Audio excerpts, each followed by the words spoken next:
Innovation Dose, ya saya lanjutkan part 2 untuk inovasi di 2024 apa yang bisa kita lakukan. Nah, kalau minggu lalu kita bicara di kuadran pertama ya dari Unsoftmetrics, yaitu marketnya lama, produknya juga lama, kita bahas market penetration.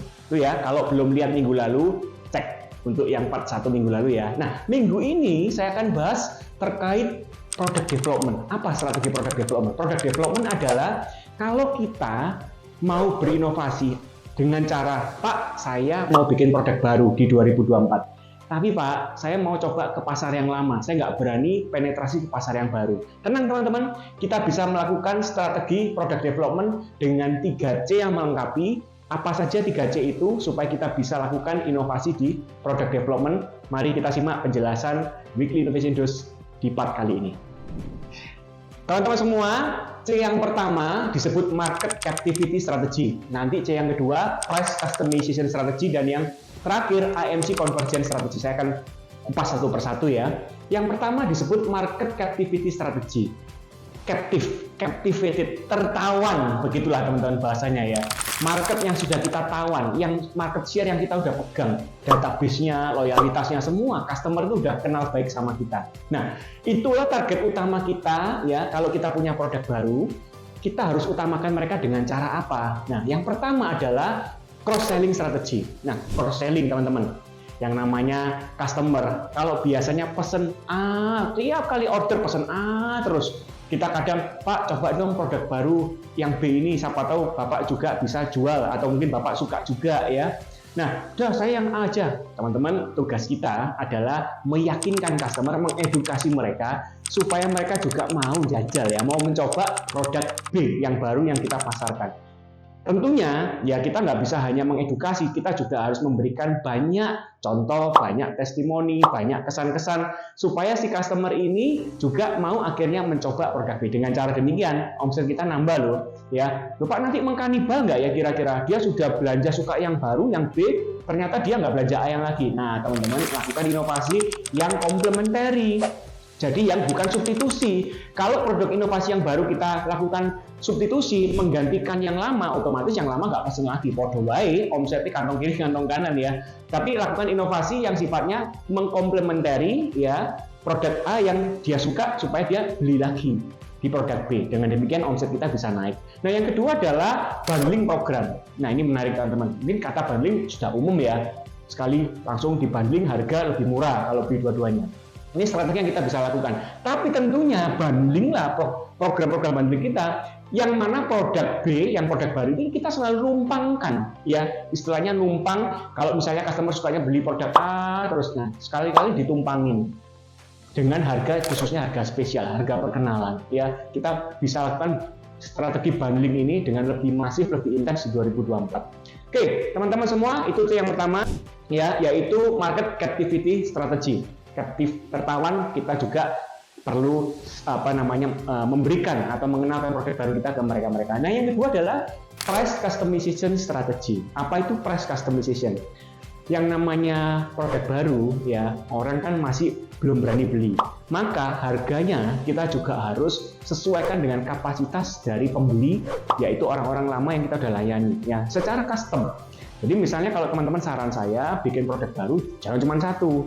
Ya namanya perusahaan kita berinovasi, paling enggak satu produk itu kalau cuma satu bisa gagal biar kita ya. Setiap tahun kalau bisa berinovasi beberapa produk, karena pasti ya secara riset mengatakan nggak semuanya produk yang kita pasarkan yang baru itu, misalnya kita punya 5 produk baru semuanya berhasil, nggak mungkin, pasti ada yang gagal juga ya. Nah teman-teman semua, maka dari itu kalau kita punya produk-produk baru ya di tahun depan 2024, maka produk-produk baru itu kita bisa melakukan penjualan secara customize sesuai kebutuhan mereka. Mana yang relevan, mana yang cocok dengan selera daripada customer tertentu ya. Ada dua strategi, ada dua tahapan yang kita bisa lakukan. Yang pertama adalah add-on atau topping. Nah, teman-teman kalau bikin produk sebaiknya ya ini add-on topping ini maksudnya apa Pak? Apa bedanya dengan yang bundling yang tadi? Khususnya kalau teman-teman produk jasa ya, produk-produk yang retail seperti itu ya, ada istilah tebus murah. Nah, mungkin teman-teman sudah sering ya, Pak ini produk baru tebus murah, Bapak coba dulu. Nah itu adalah sebetulnya Kalau nggak mau pun nggak apa-apa ya. Kalau di bundling itu berarti harus mau beli dua-duanya ya. Tapi kalau ini adalah opsi, pilihan, tidak harus diambil semua. Jadi kalau mau beli, tapi sifatnya add-on, tambah pun nggak mahal. Nah, itu yang pertama teman-teman. Jadi kita sesuaikan dengan kebutuhannya. Bahkan mungkin kalau di bidang tertentu ada istilah topping, Pak mau ditambahin ini, Pak mau ditambahin itu. Ya, kalau teman-teman beli handphone baru pasti ditawarin macam-macam ya. Sekarang charger terpisah harganya. Kalau dulu mungkin satu kotak beli handphone baru, chargernya ya termasuk. Sekarang teman-teman tahu ya, beli handphone baru, chargernya pun dijual terpisah. Nah, itu adalah strategi tambah omset ya, dengan cara add-on atau topping. Nah, berikutnya adalah a la carte. Nah, teman-teman kalau tahu bedanya a la carte dengan buffet ya. Kalau kita makan buffet itu adalah makan semuanya atau all you can eat begitu ya. Nah, kita sifatnya adalah a la carte sesuai kebutuhan daripada customer kita. Nah, teman-teman saran saya, produk baru yang kita mau luncurkan di 2024 kita harus bisa preteli dalam artian jasa yang melengkapi. Contoh, Pak, kita ada produk baru tapi garansinya ini sebetulnya opsi. Kalau mau nambah garansi tinggal nambah sekian ya. Tapi nggak apa-apa, bisa beli loh tanpa garansi. Jadi nggak belinya mahal-mahal karena tidak ada garansinya. Nah, banyak produk-produk yang saya lihat di pasaran itu mengalakarkan teman-teman ya. Nggak harus beli seluruh layanan, tapi bisa dipecah-pecah. Itu disebut a la carte. Seringkali kalau teman-teman beli di Shopee di mana kan, ada istilahnya jaminan kerusakan, proteksi kerusakan, betul ya? Teman-teman kalau dicentang harganya nambah cuma 1.000 perak atau berapa 2.000 perak ya. Pun kalau nggak dicentang masih bisa check out nggak untuk kita beli belanja barang di online marketplace seperti Shopee? Masih bisa kan? Jadi sifatnya a la carte. Nah, teman-teman, ini adalah C yang terakhir, yaitu AMC Convergence Strategy. AMC ini sebuah singkatan ya, Integrated Marketing Communication atau komunikasi pemasaran yang konvergen. Ada istilah divergen, ya, memencar begitu. Ada istilah convergen atau mengkerucut, ya, laser fokus seperti itu. Nah, kita perlu hati-hati karena tahun depan kalau kita punya produk baru, tentunya kita jangan lupakan memasarkan produk yang lama. Fokus produk yang baru terus teman-teman. Akhirnya produk lama mulai omsetnya turun karena apa? Kita mulai nggak rajin memasarkan. Nah, maka dari itu kalau bisa produk lama tetap jos gitu ya, produk baru pun juga berkembang omsetnya. Nah, caranya bagaimana teman-teman ya? Yang pertama adalah numpang lewat. Nah, ini sorry ya, saya kasih istilah yang teman-teman mudah pahami aja ya. Jadi teman-teman semua, kalau kita sering berpromosi produk-produk yang masih disukai pasar ya, jangan lupa kasih teaser tipis-tipis, selling tipis-tipis teman-teman untuk mengenalkan produk baru kita ya. Loh Pak, itu selalu Pak kita lakukan. Loh, maksud saya numpang lewat ini adalah dalam misalnya teman-teman bikin satu reel, satu video short gitu ya, mempromokan satu produk tertentu yang produk lama tahun lalu gitu ya. Kasih juga teman-teman numpang lewat ya. Kasih lihat mungkin di sampingnya ada produk baru tersebut, walaupun mungkin nggak dijelaskan secara frontal ini kita punya produk baru apa sekalian, tapi sudah mulai dikasih lihat ke audiens ya. Tentunya produk baru ini harus ada video khusus ya untuk promosi produk baru ini sendiri harus ada, tapi jangan lupa di produk-produk lama kita selalu produk baru itu numpang.